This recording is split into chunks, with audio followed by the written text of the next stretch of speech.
Chapter 24. Returning to the Madness. Life doesn't get easier. We just get stronger. Ryan Fan, Medium.com, August 21st, 2019. Claire found herself in a strange situation. She had freedom and resources, but knew too much about the world to use them how she once might have. Once she might have strung half a dozen other bows along, coasting from their favors and surveilling them from ACHE all the while. There was an element of such operations that deeply appealed to her. Now she still had the skills, but not the desire. In fact, the prospect of resuming such activity initiated a reaction of disgust and even regret. At the same time, she knew no other tactics in courtship, and those who she found herself interested in were unilaterally scum. Maybe it was because of the training, maybe an archetype of toxicity was ingrained into her subconscious for means of surveillance. Contrarily, she was able to see through many aspects of personality that were built for manipulation or self-service. She herself once held such tactics sacred. Beautiful though Claire was, under 30 though she was, naturally blonde hair notwithstanding, she was unstuck. Usually such features will be part and parcel to the trajectory of a lady's life. Claire was free, but she was in a way bound by that freedom, as it was a freedom rooted in true understanding. As a result, she kept a fairly open connection with Ethan. And the two would help one another. They shared a similar trauma, and he saved her after all. But he was a goober, no doubt. And that was the best term for it. The thing was, he wasn't trying to pull any shenanigans. True, her and Ethan would get together, then go somewhere for a time on occasion. Claire kept portal cats, after all. Generally, they didn't risk it, but every now and again, how could such a thing be resisted?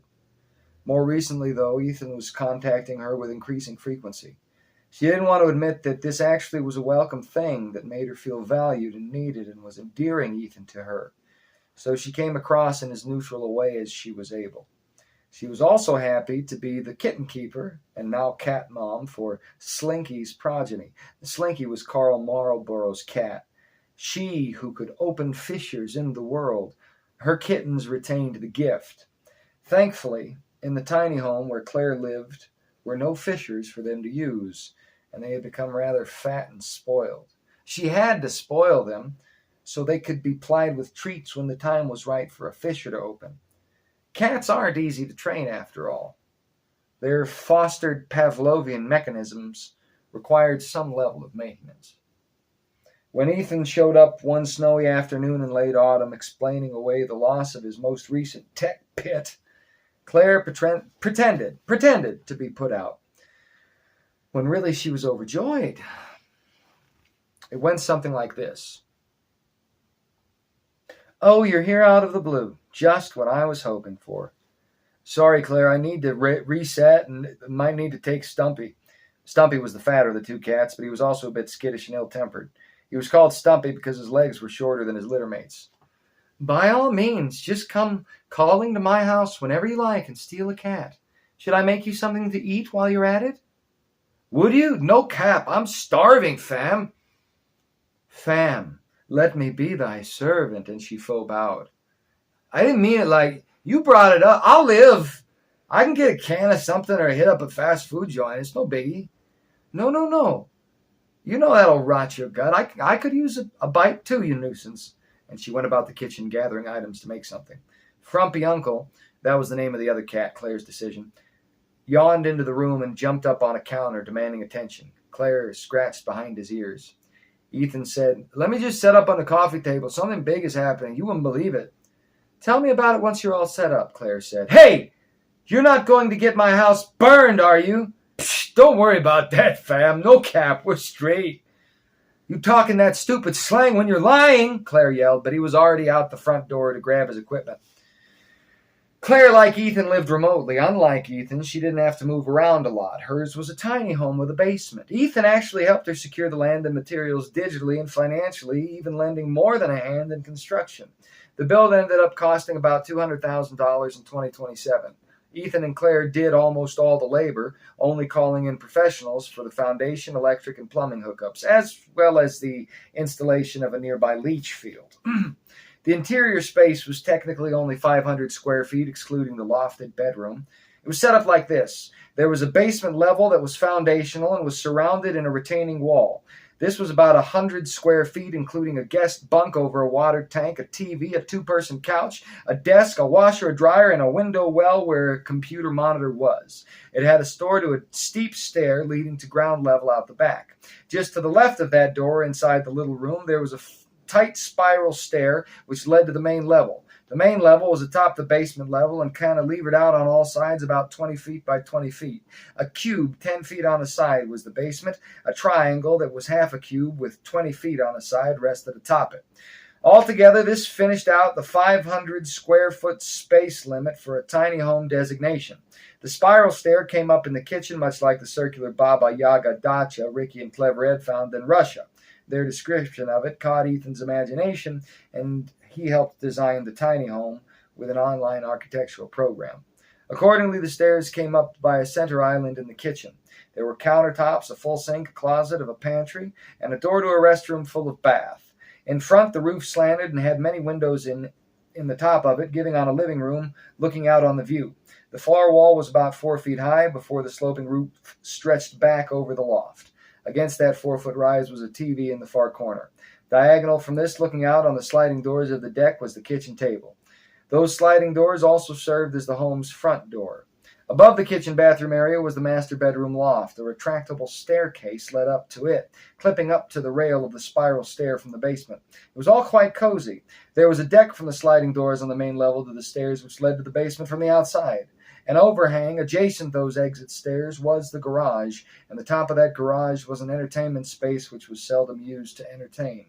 Even so, there were chained deck chairs and contracted umbrellas. From the sliding doors, the deck wrapped around the house up the far side and to a little crow's nest area with a fine view on the mountains adjacent Bozeman in Montana. This crow's nest could also be accessed from a pull-down staircase nestled in the skylight of the lofted bedroom. It was exactly the same as that which led to the loft. Ethan had acquired both stairs at a discount when he bundled them all together from the hardware store. The areas on the roof without windows were consumed in solar panels, and there were 2 residential windmill generators on the property, as well as a little generator supplied by running water in a nearby creek. A wood stove complemented heating redundancy, should these 3 electric systems malfunction. There was also a gas generator under one of the decks, but Claire hadn't needed it in 2 years of Montana winter, and that's saying something. Though, being frank, this was mostly owing to the swift speed of the creek and the generator it was able to charge rather than the wind or solar infrastructure. The land of the remote tiny home was carefully tended by Claire through the seasons, providing a reasonable annual yield of produce. She still went to town for some things, but didn't have to often, and was quite content to regain peace through such mild isolation. The same equity Ethan acquired in the wake of their world-hopping adventure years earlier provided Claire with income now, so both of them were able to float. Really, except for Ethan, she didn't see a lot of people, and she liked it that way. She'd never admit she wished he bugged her more, because then he definitely would, and her mind would change. It seemed like he understood, though, on some level. So when he returned up the stairs of the deck from where he parked under the overhang garage, juggling a number of power cords, a power strip, some hard drives, and an AR headset monitor, she found herself subconsciously, contentedly humming. Sorry again to spring this on you, fam, but I'm going to have to reset like I just said. Now, I got to get in touch with Ricky. He tapped a button on the side of the AR headset, and then his hands started making motions in the air. What's going on? Claire asked, pulling something out of a microwave. They just traced Errol. Who did? VKD. They're this bad news tech group out of Moscow. Demon stuff. They intercepted a call from a restaurant in Yakutsk, and their network just went bonkers. Somebody's going to converge on Errol's compound any minute. Why can't you contact them? Ethan sighed and pulled aside the AR headset, looking over his shoulder at her. That's what I'm worried about. I shouldn't be having an issue. Bad cell coverage, that's one thing. They got a hard line to a private internet network, though. One I set up precisely to avoid this kind of hassle. Claire came into the living room and served him a sandwich. How bad is it? This ain't bad at all. It's delicious. Thank you, he said. through half a mouthful, then swallowed. But with the web blackout, girl, it's beyond bad. 2 QAIs. They want this cube thing that's like a quantum cache of processing potential in the yottabytes in precise quantum state. I think they're part of the static. QAI? Quantum Artificial Intelligence. It's just like, it's smoke and mirrors, but maybe not. Our cats, Frumpy Uncle and Stumpy, they're organic quantum computers in a way. So are we. And that interface is what opens up fissures, in certain cats at least. At least that's what the data I found seems to point to. But I can't imagine there isn't a non-local conduit between something on their side and something on this side. You follow, fam? Somebody's mixing human and demon tech. Claire shivered. A sphere like I was in. Right. I'm sure they got one sequenced in with the QAI from the other side. Like that one where we found you and Genevieve. That wasn't the only one, fam. They're all over the place in that weird world, and each one resonates with whatever country or territory their fallen angel demon boss calls home. Man, what did you use? Italian dressing on this? Claire felt her cheeks redden. I heard it's good. Damn, girl, it's cosmically delicious. I love that tang. All right, hold on. They got their web is down, but looks like I can get into their utilities. Man, that's ratchet. I can make it work. Maybe I can Morse them. Morse them? Morse code. Pak Sun Young woke to flickering lights in the compound of Arrow. He heard voices. It was late at night. He stumbled down the stairs to see Taesul, Min Suk, Ricky, and Errol standing in front of a wall with computer images projected across it. Park Sun-young tapped Taesul on the shoulder. What's going on? That Russian guy we brought out of North Korea. He just checked in, but instead of a little Japanese lady, there's a Japanese man with him at that Orthodox Chinese cafe in Yakutsk. The Jap is wrapped up tight, couldn't see his face, but we heard him say something in Japanese. I noticed first, after he checked in, and the footage was downloaded. Then we lost our internet, and there's no cell signal. Errol told him to come here on a sat phone and gave coordinates. Park Sun-young blinked and wiped sand out of his eyes. What? We're cut off? Who is this Japanese guy? Min Suk responded again in Korean. We haven't got to that yet. I don't like him, Park Sun-young muttered, pointing at the Japanese man in the footage. He huffed. Then another flicker caused him to look at the lighting of the common room, which was certainly cozy. There were a few couches, a fireplace, wooden tables, complimentary decor. It was like a cabin resort, and the rooms in the top levels completed that facade. Only the basement portal and associated equipment gave away the game, but such areas were restricted to just those with proper access, and through hidden doors no less. At any rate, the lighting of that common area was blinking in a weird way that clashed with everything. Park Sun-young yawned, pointing to the lights. Why aren't they flickering? We also haven't gotten to that, Taesul said. Ricky and Errol were speaking very quickly, pointing to the projection and making varying arguments in a mixture of Russian, English, and some rare Indian dialect. Then Pastor Park Sun-young noticed something else about the blinking lights. They weren't just randomly flickering. They were making a repeated pattern. Long, short, long, long. Pause. Long, long, long. Pause. Short, short, long. Pause. Short, long, short. Pause. Short. Pause. Long, short, short, short. Pause. Short, short, long. Pause. Short, long, short. Pause. Long, short, short. Pause. Long, short, short.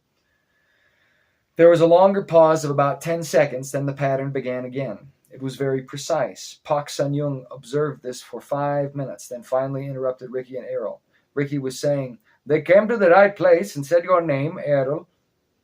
But we don't know who is the other man, Errol protested. Mellor said he's got the cube. That's what matters here. I don't know, Ricky. I feel there's... Ricky, something is coming. Pak Sun Young tapped Ricky on the shoulder. 1 second, Pastor. Errol, what's the move then? Say this unknown fellow who came into the restaurant on our surveillance with Mellor. Say he's coming to blow our cover. Should we just vacate? There's a whole campus here, even if we are only the people on the premises. It's not exactly being inconspicuous.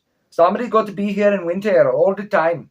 If only for those damn dragon's tail jeeps. If this place is going to be affiliated with Calm HQ. Agreed? Errol nodded. Pastor Pak Sun Young tapped Ricky on the shoulder again. Finally, Ricky turned. What? There is code in lights. Ricky looked at him. What?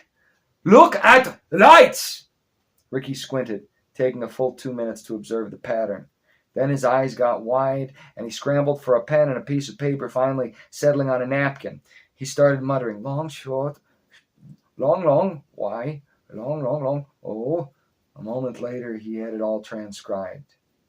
YOUREBURNED.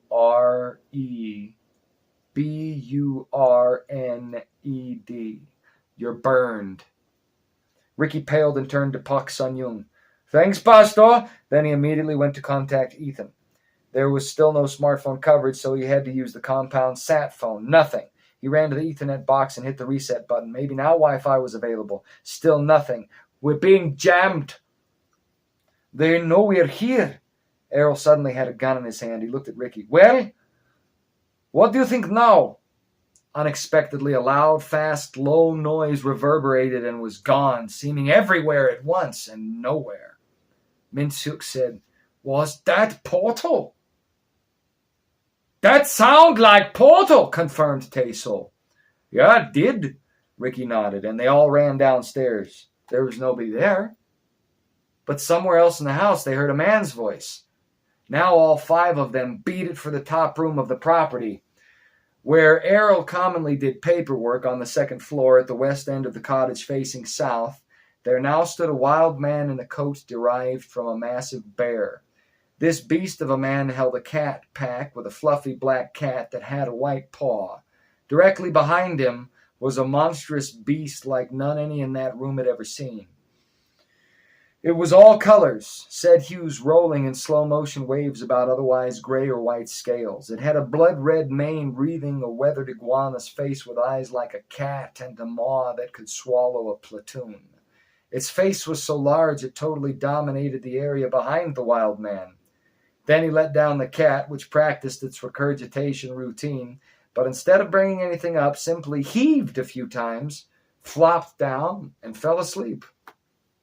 The connection was cut, and the image of the dragon disappeared behind the curtains of reality.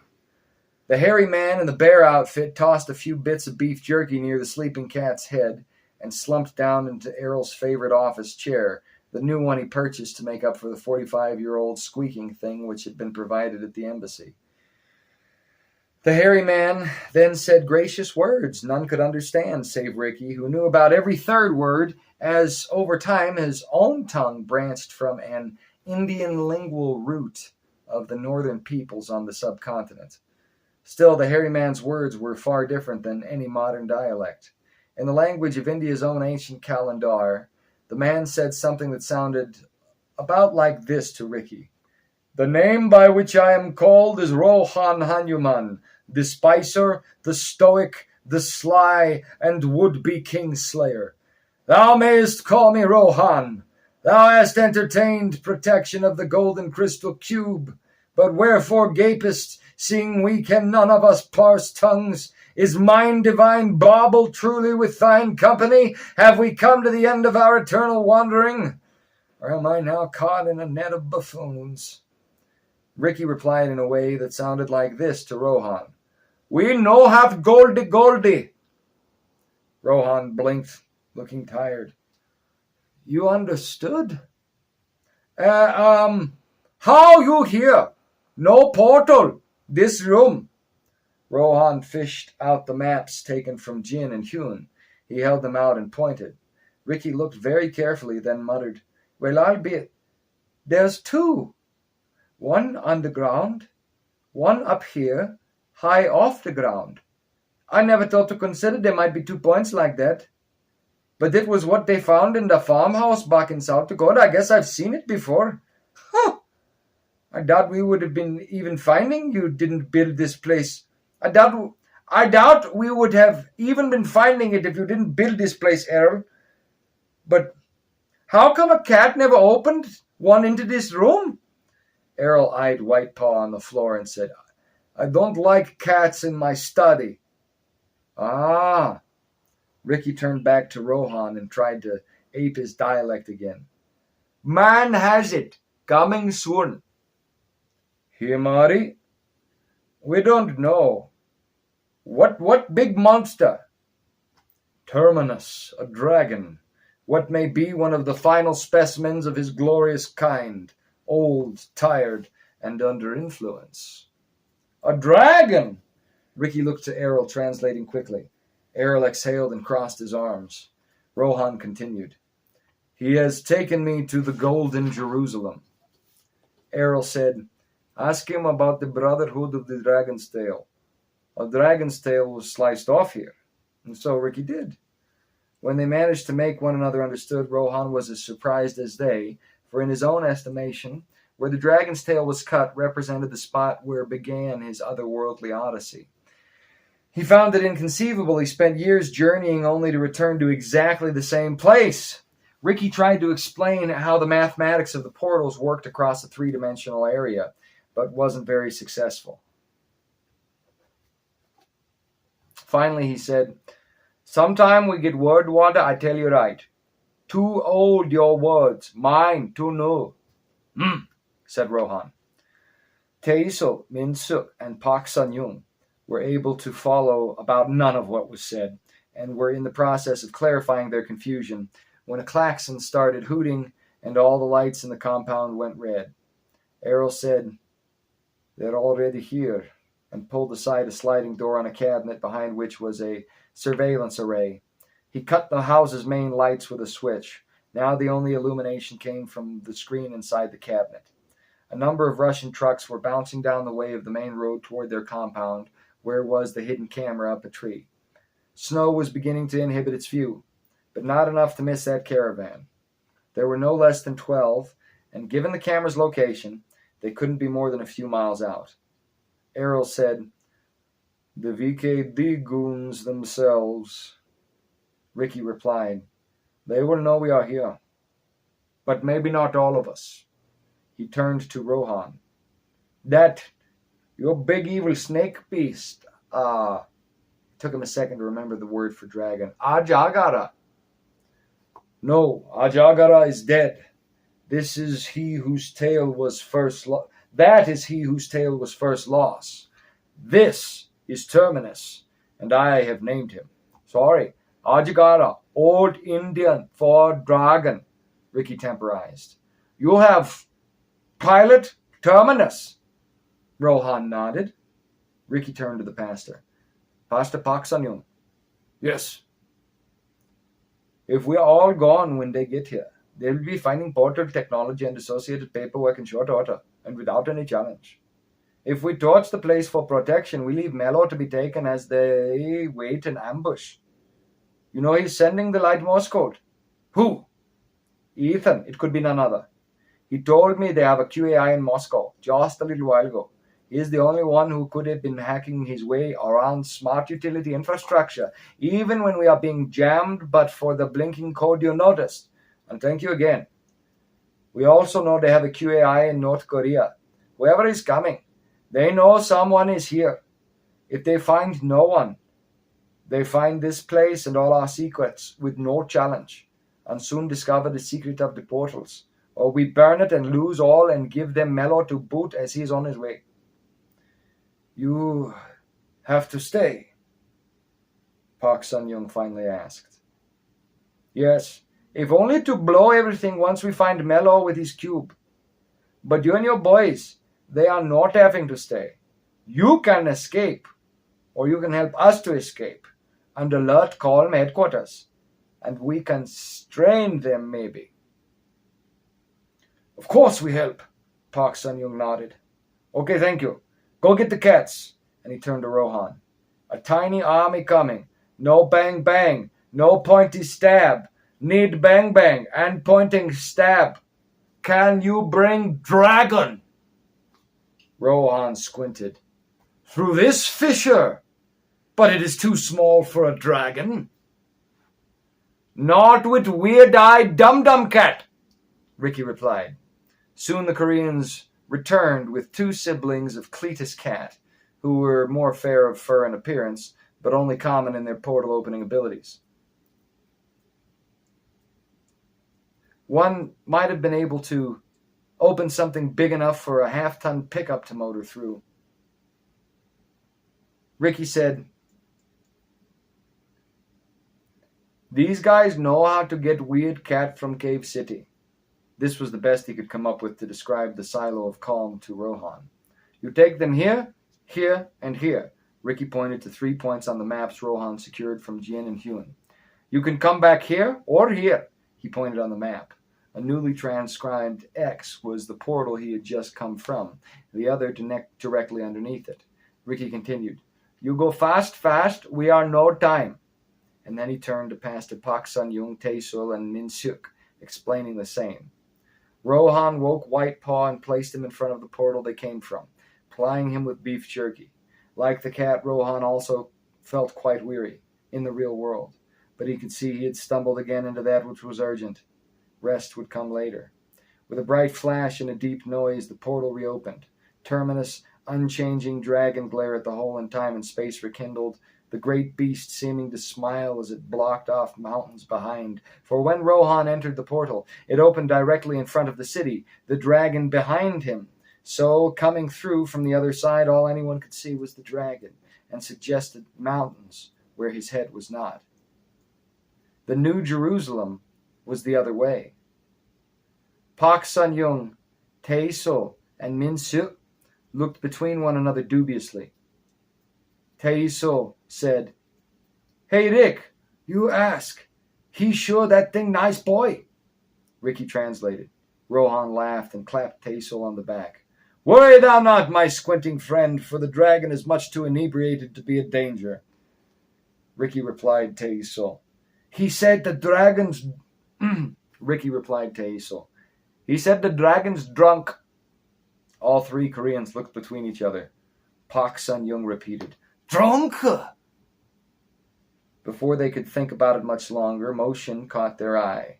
Through the windows in the room that gave on the road to the compound, now dark, they could see distant headlights bouncing with the terrain, faint through snow, but not invisible. The same were now illuminating new squares on the black and white surveillance feed Errol had revealed inside the cabinet. The vehicles were yet a way off, but that would not remain the case. Pastor Pak Sun Yung put his hands on the heads of the bassist and drummer, praying in Korean, In Christ's name, protect us, guide our journey. May it have few or no obstacles. And may your hand guide us to overcome all in victory. Protect us from the world's dragons here and the world's dragons there. Amen, said the group, including Rohan, who didn't know the words but understood their import, grunting his agreement. The Koreans jumped into the portal after Rohan, frozen in time before the grinning iridescent terminus. Ricky looked at Errol, and they both nodded, running to hide or destroy what information they could, knowing they had little time. Errol quickly turned off the surveillance feed and shut the cabinet. If Ricky had only taken the flash drive from his pocket, the one Raj had reminded him of in the first place, things might have gone more easily. Unfortunately, under the circumstances, he had all but forgotten he even had it. Still, they managed to clear the top floor of anything that would tell any story of portals or calm activities, wipe surveillance feeds, and more. Ricky knew Errol designed the house with a self-destruct feature. But Melor was coming, and they couldn't reach him. And where would he go if his destination were literally left to smolder? Ricky wanted to use his last resort as his last resort. In the meantime, they would protect the premises manually. Errol and Ricky were barely down the stairs to the main level when something made the front door of the cottage explode inward, and around 20 mercenary types in full Russian combat gear swept in, yelling at one another and going room to room. One of them threw a smoke grenade, and it filled the house fast. Ricky felt his eyes watering and started to cough, but then heard another deep whoomp with which he was familiar and relaxed, knowing the portal above had closed. He just hoped they moved fast. Ricky and Errol put their hands on their heads and knelt down in the center of the common room, soon being surrounded in mercenaries and their ubiquitous guns. "All clear!" yelled a man in Russian. Moments later, from the shadows of night in the deep Russian taiga at the edge of the season's second burgeoning blizzard, wearing a gas mask like some rotund, wide-shouldered boogeyman, entered Green Kolya. Right behind Green Kolya was a pale little man who was always making high-pitched snickering noises. He had grotesque, long blue hair with blonde roots. Over his gas mask was an AR headset, which looked ludicrous, compounded by his endless spastic gestures in the air around. "Oh, they got the whole database, Kolya! A whole database!" "Cut the jamming and damage to our cloud," Kolya said, walking up to where Ricky and Errol had sunk to the stairs, both battling choking sounds the smoke forced on them. "You two, I think we can help each other," he said, voice muffled by his mask, and began to laugh. "I'm going to have to break into a satellite, slave a server array, or both," Ethan muttered finally. "Claire, I got to do it. Sorry, but I can't do it here." He brought up the fractal map of portal entries and exits in his AR headset. Now there was an intersection between X, Y, and Z axes in his floating digital display. Ethan had points plotted between these planes and coordinates attached to them. "Where are you going to do it?" Ethan kept making hand motions from Claire's couch and finally said, "I'm breaking into a tech company server array with Stumpy." His next gesture closed the floating coordinate images in his AR display. Now he stowed his computer equipment, including the headset, and hunted down Stumpy, who hid under the bed in the loft and made a notable racket as he was apprehended. "I got one of those calm cat packs Ricky gave us." "Sorry. I've got one of those calm cat packs Ricky gave us." Claire followed him into the loft and pulled the pack from the closet beside the bed. "Thanks, that's perfect," said Ethan, and the cat was in the pack in short order. Had the cat in the pack in short order, feline protestations notwithstanding. Then, "We better pray," and they did. He left a few minutes later, driving his little car fast as he could to the entry point. He reflected that he should have upgraded vehicles long ago, but the little lawnmower carapace still ran. It was a tiny silver hatchback designed to appear electric, though it was not. Mileage was its only strength.